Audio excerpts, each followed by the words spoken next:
Have we ever paused, even for a moment, and truly noticed the faces behind the rice we eat every day? Look closer. Behind every spoonful of rice, there are wrinkled hands that have plowed fields for decades.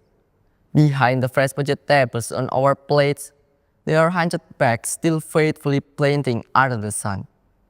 But where are the younger generation? Where are the fresh faces who should be continuing this legacy? Now, imagine 10 years from now, when our last farmer can no longer write a hope, what will happen to our nation's food heritage? Good morning, the honorable judges, respected teachers, and all of my friends. I'm Mochamad Bagas Maulana Akbar from State Vocational High School 1 Plosoklaten, Kediri, and I am also a student majoring in agriculture.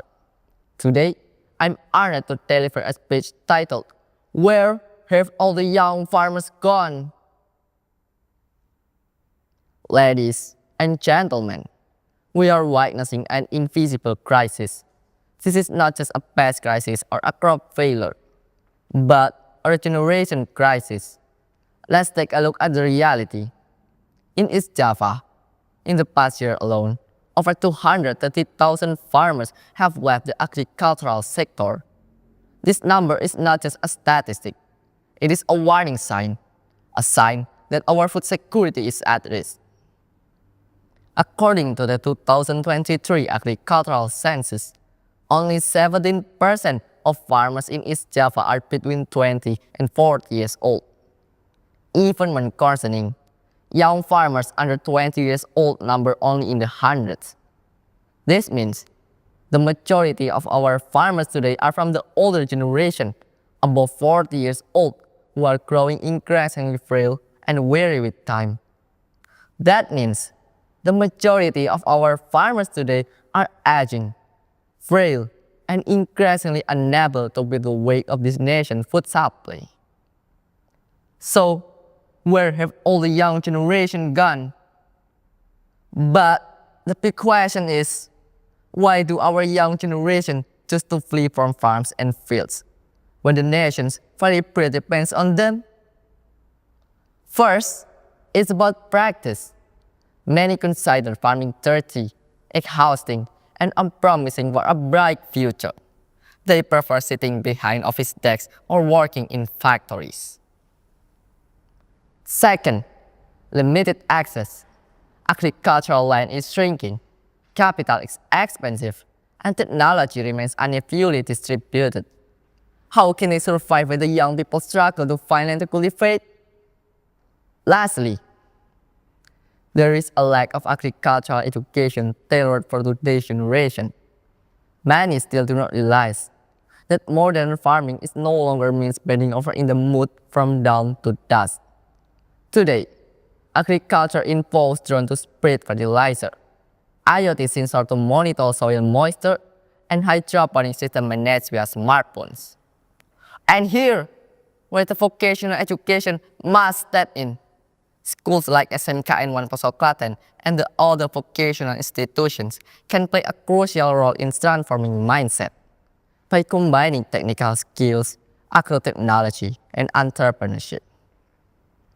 Farming is no longer a last choice. It is now a strategic, future-pressing profession that demands innovation.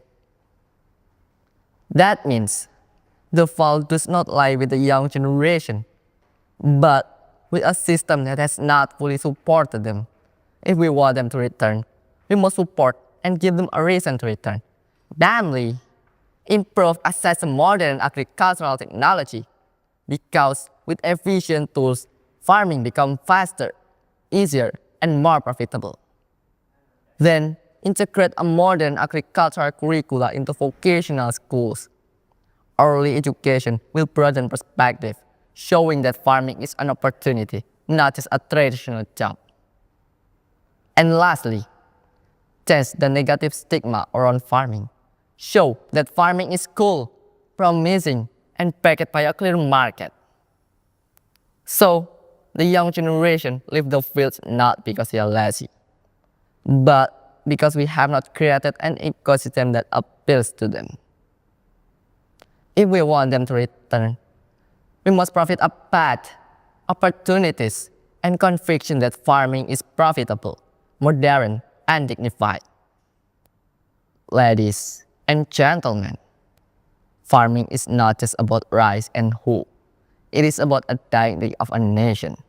If we let the older generation become the last farmers, one day our children will ask, why did you stay silent as the fields grow empty? Let's prove that Indonesia's youth are not just skilled at scrolling. They are ready to grow the future from every seed planted.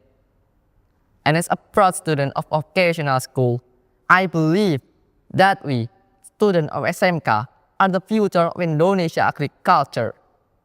We are not just preparing to work, we are preparing to lead. Let us rise, innovate, and cultivate not just the land, but the future of this nation. That's all from me. Thank you very much for your attention.